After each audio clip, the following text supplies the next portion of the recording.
Ce Novarina, j'ai toujours eu peur de le rencontrer, d'oser monter un de ses textes. Et lorsque j'ai lu L'homme hors de lui, j'ai dit tiens, c'est pour Yann. À l'âge de 8 ans, soudainement mis bien trop petit chez les vétérans, je fus élu 8e du fond, ultième des bons, redernier de tous, aigle des cancres, échec vivant, trompeur scolaire. J'avais 8 ans déjà tout rond et j'étais déjà un enfant révolu. J'avais 8 ans et j'avais déjà le corpuscule blanc qui pendait à mon matricule blanc et puis soudain 57 et puis soudain 78.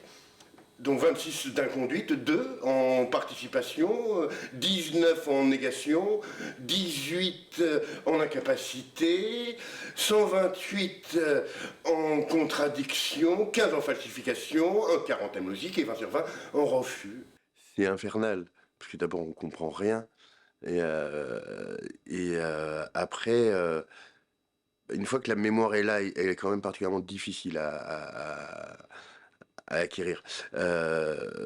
Et ben on commence à comprendre parce qu'il y a un plateau, il y a une scénographie. Il parle beaucoup des objets qui font quelque chose de très fort pour lui. Enfin, un type qui vit à travers les objets. Parce qu'il a une forme de logique quand même. Au début, on comprend rien à sa logique, et puis au bout d'un moment, on se dit tiens, en fait, je comprends. Mais ça, pour intégrer le truc, c'est grâce aussi à la lumière qui éclaire ces objets, nous-mêmes, avec Michel. Tout le monde doit voir quelque chose. Il faut que ce soit cohérent entre celui qui est là et celui qui est dans la diagonale. Et donc, ce qui d'habitude éclaire, ce qu'on appellerait une face, enfin, qui éclaire les visages, mais de l'autre côté, c'est un contre-jour. Donc, il faut travailler les deux à la fois, et là, ça devient compliqué. C'est une lecture d'une mise en scène, plus qu'une lecture d'un texte. La lecture du texte a été faite par mes compagnons, et puis moi, il faut que je fasse la lecture de la mise en scène en la mettant en valeur par les images qu'on peut proposer aux spectateurs après, quoi. Pour le coup, j'essaie d'imposer le moins de choses possible aux comédiens, parce que d'abord, Michel leur laisse un énorme degré de liberté, donc il faut que je respecte ça aussi.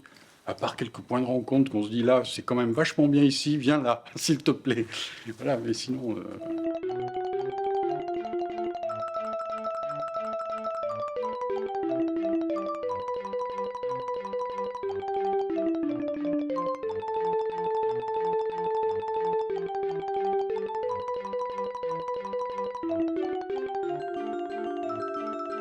On s'y prend longtemps à l'avance.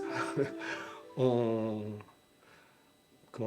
merde pendant des mois. Et puis, au bout d'un moment, une idée surgit. On ne sait pas d'où elle vient, mais on la capte. On essaie d'en faire quelque chose. Et l'idée qui est venue, c'était un thème qui serait une maman qui berce son enfant. Donc un thème avec beaucoup d'amour, beaucoup de douceur.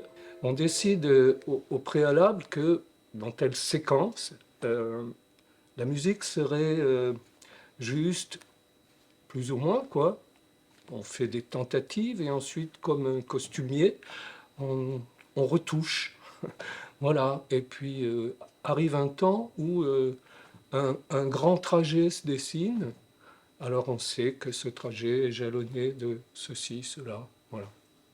Le secrétaire général de Mouvance Homélidienne nous informe que les poules du Maine, réunies en assemblée patriote, viennent d'adopter une motion exécutoire prorogeant leur droit de pondre au-delà de la limite de 19h22. Blocage Lèvres-Rouen, fortement halluciné, un homme surpris hier à 6,3 g, a été échangé devant lui-même, présent symboliquement, contre 18 contrevenants de la même farine. Un chien poursuivi pour zolatrie vient d'être arrêté alors qu'il tentait de passer en solitaire le col du Lotaré.